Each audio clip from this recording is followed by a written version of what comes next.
Hello అండి. Welcome back to Prasanna's వంటశాల. ఈరోజు మన రెసిపీ చూసారు కదా! కుల్ఫీ.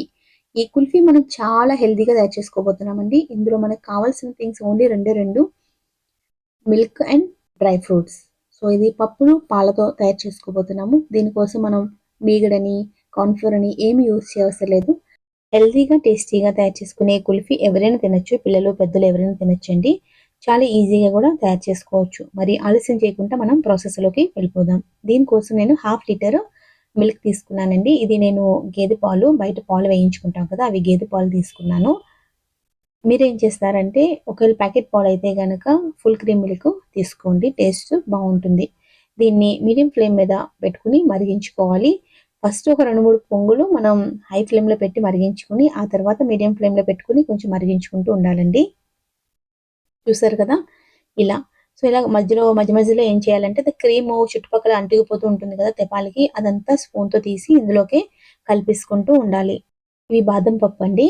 ఇవి ఒక 5-6 అవర్స్ నీటిలో నానబెట్టుకొని తర్వాత పొట్టు తీసి ఇందులో వేసుకోవాలి. ఒకవేళ మీరు వెంటనే కావాలనుకుంటే వేడి నీటిలో నానబెట్టుకున్నా పర్వాలేదు. ఇదేమో క్యాష్యూ నట్ ఒక 2 అవర్స్ నానబెట్టుకుంటే సరిపోతుందండి. నానబెట్టుకున్న తర్వాత ఇందులో వేసుకొని మంచిగా ఉడికించుకోవాలి. మీడియం ఫ్లేమ్ మీద ఇవి పాల్లో ఉడకనివ్వాలి. సో, పాలు క్వాంటిటీ కూడా తగ్గుతది. అలాగే ఇవి కూడా మంచిగా ఉడికిపోతాయి. ఇలా ఒక 10 మినిట్స్ ఉడికించుకోవాలండి. మొత్తానికి పాలు ఎంతవరకు అంటే 40% ఉండే వరకు ఉడికించేసుకోవాలి. చూసారు కదా! ఇప్పుడు దీనికి సరిపడ్డ షుగర్ నేను 4 స్పూన్స్ షుగర్ వేసానండి. ఇది సరిగ్గా సరిపోతుంది. ఇలా వేసుకున్న తర్వాత కొంచెం సేపు ఇలా కలుపుతూ ఉడికించుకోవాలి. ఆ పక్కన అంటుకున్న మీగడని మాత్రం తీసి ఇందులో కలిపేస్తూ ఉండాలి. అప్పుడు టేస్ట్ వస్తుందనమాట. మీగడ దానికి వేస్ట్‌గా అవ్వకుండా అలాగే ఐస్ క్రీమ్‌లోకి కూడా వస్తుంది కనుక మన మట్కా కుల్ఫీలోకి చాలా బావుంటుంది. ఇలాగా మరిగించుకుంటూ ఉండాలి. సో, 40% అయ్యే వరకు ఉడికితే సరిపోతుందండి ఇలాగా. చూసారు కదా! అంతవరకు మనం ఇలాగా వీటిని ఉడికించాలి. పాలు మరుగుతాయి. ప్లస్ ఇవి కూడా ఉడికిపోతాయి. ఇప్పుడు దీంట్లో సాఫ్రాన్ మిల్క్ వేసానండి నేను. అలాగే వెనిల్లా ఎసెన్స్. ఇవి 2 కూడా ఆప్షనల్. మీకు కావాలంటే వేసుకోండి. సాఫ్రాన్ కొంచెం కలర్ బావుంటుంది. ప్లస్ ఇది స్మెల్ కూడా బావుంటుందని వెనిల్లా ఎసెన్స్ అలాగే కుంకుమ పువ్వు కలిపిన పాలు కలర్ కోసం. ఇవి ఆప్షనల్ అని చెప్తున్నాను. మీరు కావాలంటే వేసుకోండి లేకపోతే లేదు. సో, ఇలా వేసుకున్న తర్వాత కొంచెం సేపు ఒక 2 మినిట్స్, 3 మినిట్స్ మరిగించేసుకున్నాక చూసారా కన్సిస్టెన్సీ ఎలా ఉందో? ఇలా మరిగిస్తే సరిపోతుంది. ఇగోండి ఈ కన్సిస్టెన్సీ వచ్చిన తర్వాత మనము స్టవ్ ఆఫ్ చేసేయొచ్చండి. స్టవ్ ఆఫ్ చేసుకున్న తర్వాత వీటిని కొంచెం చల్లారనివ్వాలి. చల్లారనిచ్చిన తర్వాత మనం గ్రైండ్ చేసుకోవాలి. అయితే మీకు పంచదార వద్దు అనుకుంటే గనక బెల్లం కూడా వేసుకోవచ్చు. బెల్లాన్ని ఏం చేయాలంటే ఇలాగ స్టవ్ ఆఫ్ చేసిన తర్వాత పాలు చల్లారిపోయిన తర్వాత అప్పుడు బెల్లం వేసి మిక్సీ జార్‌లో వేసి గ్రైండ్ చేసుకోవాలి. ఎందుకంటే ఒక్కొక్కసారి బెల్లం వేస్తే పాలు విరిగిపోతాయి గనక ఇలాంటి స్టేట్‌లో ఇప్పుడు మనం మిక్సీ గ్రైండ్ చేయబోతున్నాం కదండీ!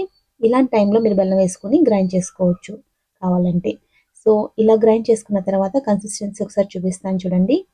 ఇలా ఉంటుంది. చూసారు కదా! ఇలా. సో, ఇవి మీరు మౌల్డ్స్ ఏసుకోవచ్చు. లేదంటే ఏదైనా బౌల్ ఉంటుంది కదా! దాంట్లో అయినా ఏసుకోవచ్చండి. నా దగ్గర మట్కాలున్నాయి. కుల్ఫీ మట్కా ఇవి. ఇందులో నేను ఫిల్ చేస్తున్నాను. మీరేం చేస్తారంటే బౌల్స్‌లో వేసి వాటి పైన ఫాయిల్ పేపర్ ఉంటుంది కదా! దాంతో కవర్ చేసి పెట్టుకోండి. ఇవి ఫ్రిడ్జ్‌లో పెట్టాక సెట్ అవ్వడానికి 1-1 ½ డే పడుతుందండి. రోజు నుంచి రోజున్నర పడుతుంది. సో, అప్పుడు ఇది మంచిగా సెట్ అవుతది. సో, నేను ఇలా తయారు చేసాక వీటికి మూతలున్నాయని మూతలు పెట్టి నేను ఫ్రిడ్జ్‌లో పెట్టేస్తాను. కాకపోతే పైన గార్నిష్ కోసం నేను పిస్తా గ్రేట్ చేసి ఇందులో వేస్తున్నానండి పిస్తా పప్పుని. సో, మీరు కూడా ఇలా వేసుకుంటే చాలా బావుంటుంది. సో, వేసుకున్నాక చూడండి ఇప్పుడు నేను ఫ్రిడ్జ్‌లో పెట్టాను. 1 ½ డే అయ్యింది. తీసి చూపిస్తున్నాను చూడండి కన్సిస్టెన్సీ ఎలా ఉందో.